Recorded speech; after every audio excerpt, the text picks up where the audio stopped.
Welcome to True Crime Thursdays. My name is Raikina Leng. Thank you so much for clicking on this video. So every other Thursday, I will be telling true crime stories that happened a long time ago and ones that are currently happening in South Africa and across the African continent. Today, we are going to talk about Thoriso Tamani, a young man who was brutally killed in 2019 by a group of teenagers. Thoriso Tamani was born on the 15th of February 1991. He was born in Flora Park, Polokwane in Limpopo. Flora Park is a middle-class South African suburb in Polokwane. Thoriso had one brother and was living with his mother and father. He loved music and church. His father stated that Thoriso often performed at his family church and nearby churches. He was described as a very kind and loving child. His father recalls a moment when Thoriso actually asked for a second lunchbox when going to school because he noticed that there was one learner who came to school without food. One Saturday in 2019, Thoriso left home to a church practice. He bid farewell to his parents who were also going to church on the other side of town.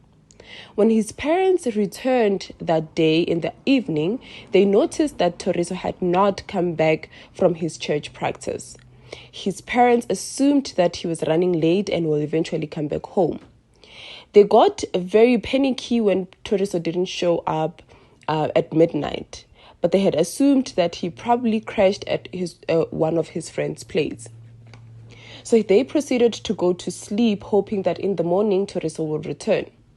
Thoriso's father said that they went to check on Thoriso in the morning and had no luck.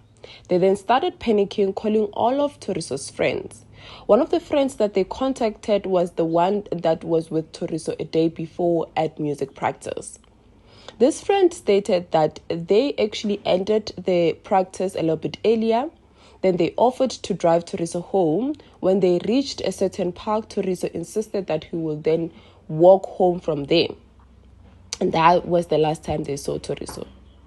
Thoriso's parents then proceeded to go to the police station to search for their son, with no luck. They eventually decided to go to the hospital to check if there was anybody who was admitted that Saturday night or Sunday morning. They spoke to the hospital staff who then confirmed that there was no one by the name of Thoriso. But after a thorough check, the clerk discovered that there was a young man who was brought in Saturday night with injuries. They did not know who he was. So then they actually spoke to Thoriso's parents about this young man. Then the clerk proceeded to call the doctor who was attending to Thoriso.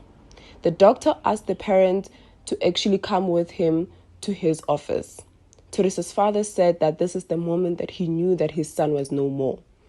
The doctor proceeded to inform Thoriso's parents that Thoriso actually passed away Saturday night. Thoriso's parents were not only sad or shocked, but they were also heartbroken to hear that their son had been attacked and was killed. Thoriso's parents did not know what happened to their son. They did not know who attacked him. On Monday, a video of a young man being attacked at Savannah Park surfaced on the internet. It was then confirmed that the man who was attacked on that video was Thoriso Tamani. Yet another video surfaced on the internet of a young teenager who was bragging about killing a person, stating that nothing will happen to him because his father was once a police officer. This outraged South Africa. A lot of people went on Twitter hashtagging justice for Thoriso. The teenagers were then arrested by the police and attended trial. The teenagers then denied ever attacking Thoriso, saying that Thoriso was trying to rob them, so they were acting in self-defense. But that did not slide with the police. They got arrested and attended trial, and each teenager, all 5 of them, are now serving 10 years in prison for attacking and brutally killing Thoriso Tamani. My name is Raikina Leng, and I will be bringing you true crime stories that are happening in South Africa and across the African continent. Until I see you guys next time, goodbye everyone.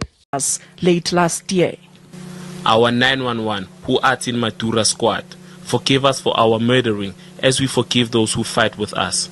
Lead us to brutal fruit, not to black label, for thy is the Matura squad forever and ever in peace name.